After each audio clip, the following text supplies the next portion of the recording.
I can flatten.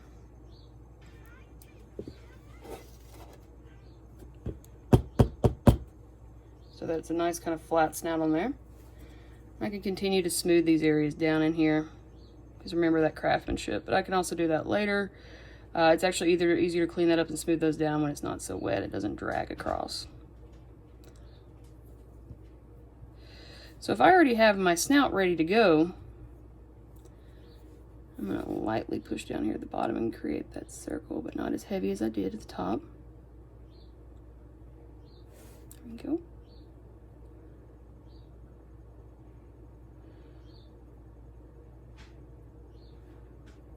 There we go.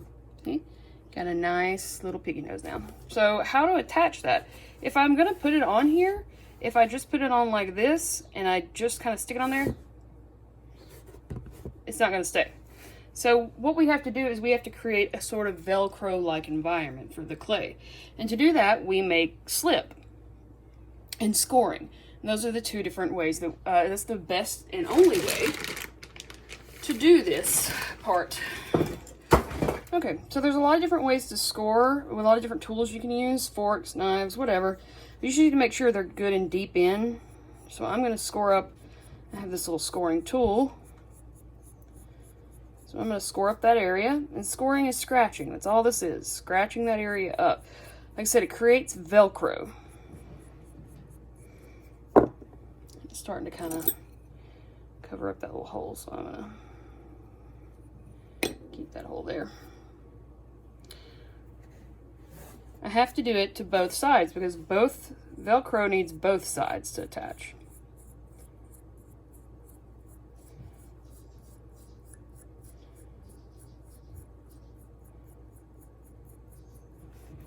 So there I have it. Now to make slip, it's very easy.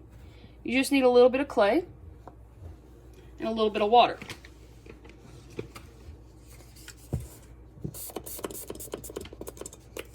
So I'm going to spray some water on it, and I can mix it in there with either my fingers or something else. But it takes a good bit of slip. You want it to be very, well, slippery feeling.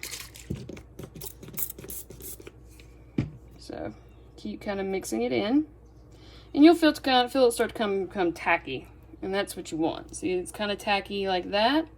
That's slip. So at that point, then I can kind of put it. I have to put it everywhere on here, but I can kind of put it on there. And that acts like a little extra binding agent, a little extra glue. Another way to do it is you can spray onto your Velcro, use your scoring tool, and score it back up. That also helps create more slip. So now what I'm going to do is I'm going to press this on where I have had it lined out. I'm going to lightly press it. I have support on the inside so that it doesn't bend, and I'm going to wiggle it around while I press. And see, now the nose won't come off. So it's staying on there now. But as you see, I have these lines around. And these lines are just from the joining. And there are different ways to get rid of those. If you want to keep those kind of deep inset lines, you might not want to do it for this project. You'd want to take a tool and smooth them in, get rid of them. But an even better way to do that, and a way to make sure that they stay bound really well, is to take a small amount of clay, roll it in your hand, your palm, something, just roll it out.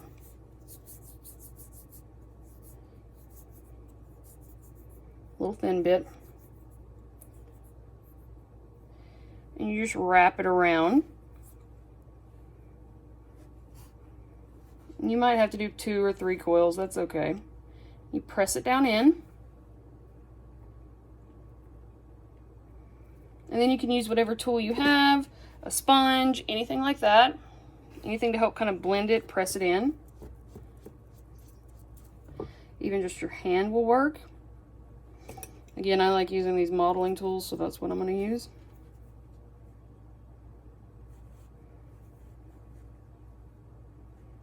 So that creates my little sort of indentions there that I want. I'm going to do this side as well. See, it moves around in there, but I'm also pressing down in there because I have to create that compression in there. Because if I leave any little spots, that's going to leave little air bubble holes, and we don't want air bubble holes. Air bubbles blow up in the kiln. But even if you don't have a plastic tool or a modeling tool, this is also a modeling tool. If you don't have a rubber one, these work just as well.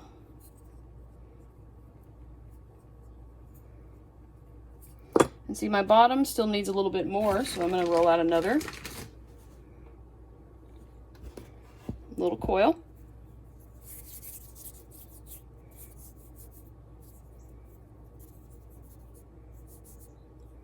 And I can like dip this in water or put some water on it if it makes me feel like it's going to stick a little better.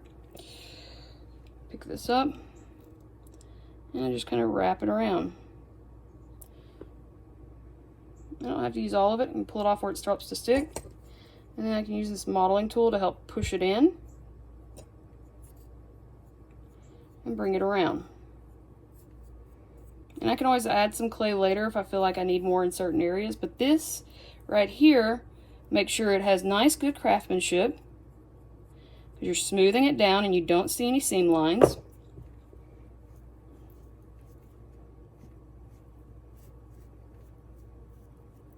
And it already makes your piece look a whole lot better. So there's my little piggy nose on there. So next, I have put a hole in there. I'm just going to use a small tool, like a toothpick that you guys would have or something. I don't have a toothpick, so I'm just going to kind of do it anyway with this. I'm going to open up the hole on the inside in case I accidentally covered it up. And then I'm going to kind of smooth around it, so that there's still a hole there. However, it's not dingy looking on the inside. Like it doesn't look like it hasn't been taken care of itself, because it needs to look nice on the inside too. So it's got a hole, so that's going to come out. So the next bit I need to do is I'm going to add little cheeks. Now the cheeks can be done a little differently than the snout. So what I'm going to do is I'm actually just going to shape those into cheek shapes.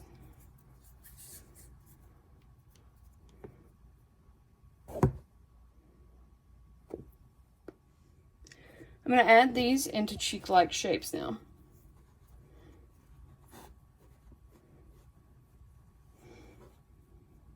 I'm going to leave them flatter at the top. That's where the eyes will kind of be. And I don't have to make sure my cheeks are the same exact size. I'm going to flare it out at the back to where it curves around. This is kind of just like pinching clay. I'm just moving it with my hands, rubbing it, so that if I put it here, see, it gives me a nice little cheek. And I'll show you, we'll smooth that in. But I'm going to leave it laying right here right now so that I can kind of go use that as a model for the next cheek. So they don't have to be the same size or even like too much the same shape, because everybody is different. Every pig is different.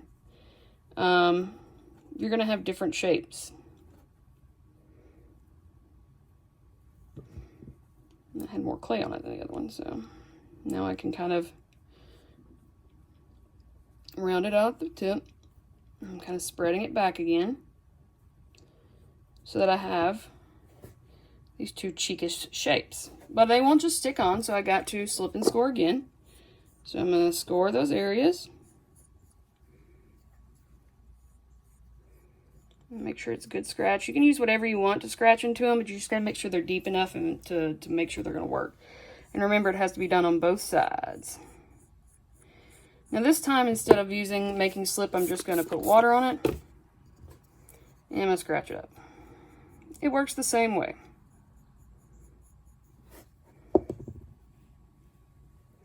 I'm going to put it on there. I'm going to push it down a little bit. I'm holding my hand behind the other one so that it gives it support. Wiggle it to make sure it's not going to come free. And do the same thing to the other side.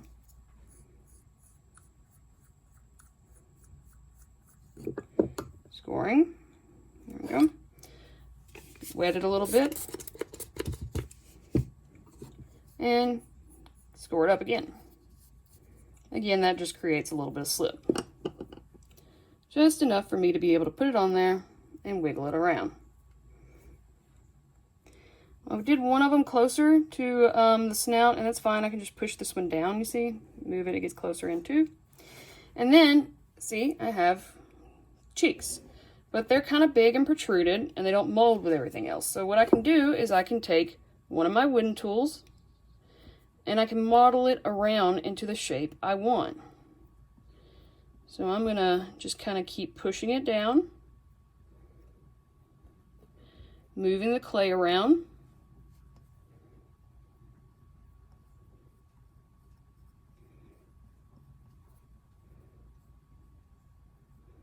Even right here, I'm gonna move it.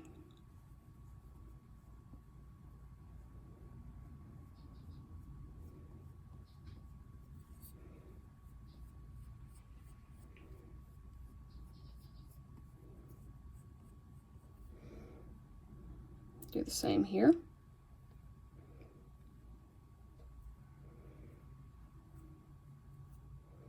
I'm going to do as much moving around of it up here. So I want to keep those cheeks kind of high.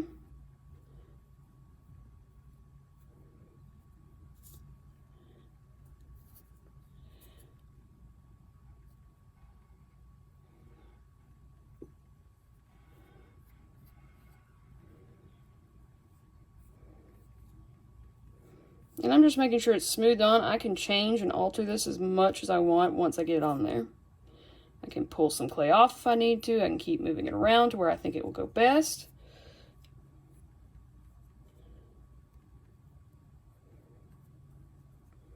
But again, just kind of putting it on there.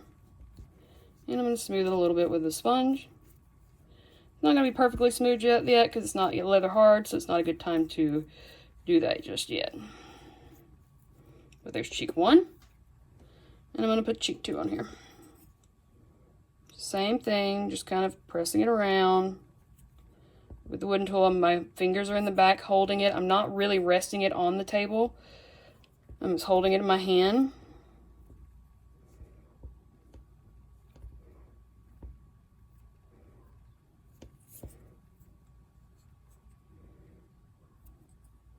Now clay firms the longer it's exposed to air. So some of it might get a little firmer than you want it to, but you just got to work with it and move it.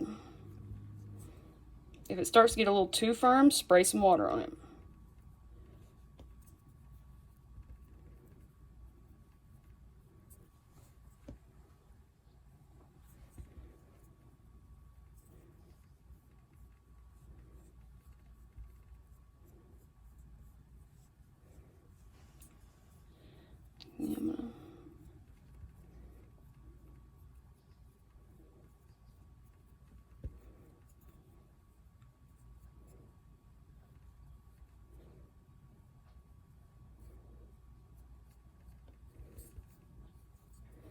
Like I said, it's okay if they don't match perfectly. Each cheek is going to be different anyway on an animal. This is not the project to worry about perfection with. We'll have those projects, just not this one.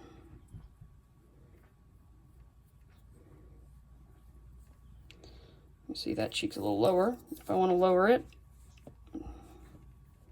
just pressing down the clay. I'm rolling it down. Just moving it. So see, now we got it kind of more even. I'm going to create more of a line here.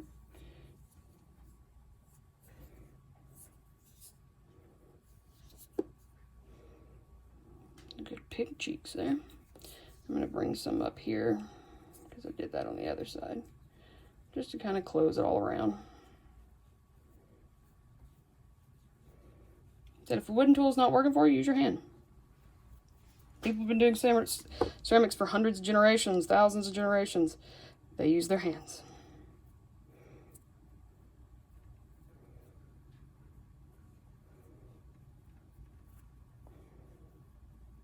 So now, I have my two little cheekies on there. See, I can start moving around whatever I want here.